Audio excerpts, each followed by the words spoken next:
Salut les gars, bon, aujourd'hui on se retrouve pour une nouvelle petite vidéo. Donc ça va être sur ce 300 gaz. Donc je l'ai chez moi pour une réflexion complète moteur. Donc roulement de vélo, on va voir après piston, segment, on va voir les roulements de boîte. Donc je vais vous faire cette petite vidéo au fur et à mesure de l'avancement de la restauration de ce moteur, de l'entretien quoi. Donc voilà, donc je vais filmer au fur et à mesure du démontage. Comme ça, si ça peut aider certains. Et puis, si vous avez des conseils à me donner, bah, vous me donnez en commentaire vos petits conseils. Donc, j'ai commencé à la démonter un peu. Donc, retirer réservoir, selle. Puis, pas grand chose. J'ai juste défait le sabot moteur. Mais je vais pas le retirer. J'ai juste défait un petit peu pour mieux y accéder à 2-3 vis. Mais je vais pas le sortir. Et puis on va avancer. Donc il me reste vidange du liquide, donc débrancher tout le périphérie d'eau, l'admission à débrancher, la chaîne je crois elle est sortie, enfin voilà quoi, il me reste 2-3 bricoles. Donc ça je pense je vais pas vous le filmer parce que bon c'est de la bricole et je vous reprendrai quand on commencera à démonter le moteur sur l'établi. Bon on se retrouve, alors le moteur est sur l'établi. Donc voilà, j'ai tout défait, donc il me restait, comme je vous avais dit, l'admission, etc., etc. Bon, moi, quand je commence moteur sur l'établi, premier truc que je fais, bon là, pardon, la vidange, elle n'a pas été faite, donc on va faire la vidange de boîte. Et ensuite, après, je commence par démonter l'admission, allumage, hop. Après, généralement, je démonte tout mon système d'embrayage, donc que j'étale tout bien là sur des torchons propres. Je nettoie tout ce qu'il faut. Et après, je m'attaque au cylindre.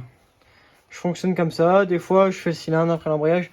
Mais là, vu qu'on part sur une restauration, enfin sur un entretien complet, sur des recherches de panne, ouais, je commence par de faire le cylindre des fois.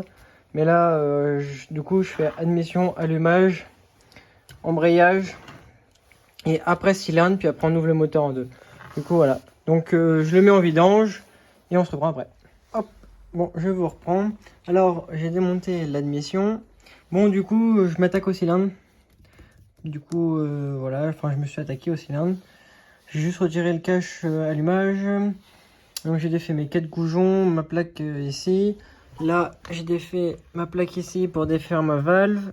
Donc, comme on peut voir, il y a la petite tige ici qui relie ma valve du bas moteur à la valve, du coup, la tige de valve. Du coup, là, donc j'ai défait le goujon qui est en dessous.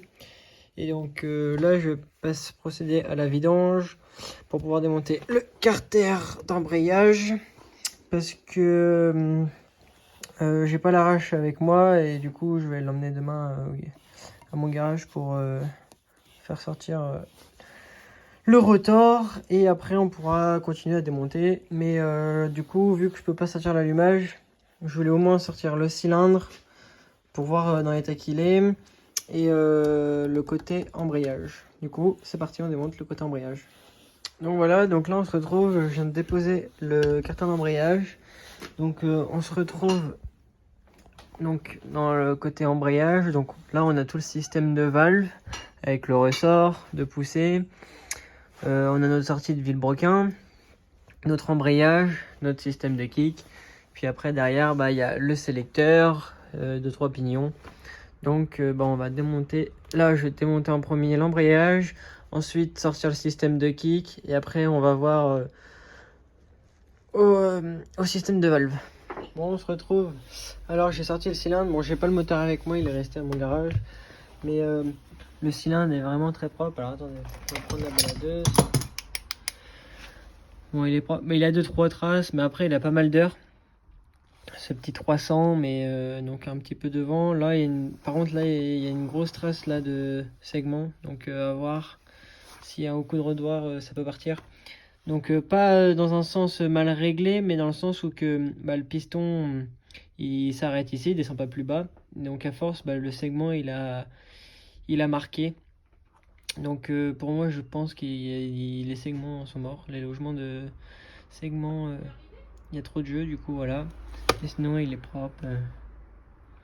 Donc voilà, je vous montre la suite du moteur.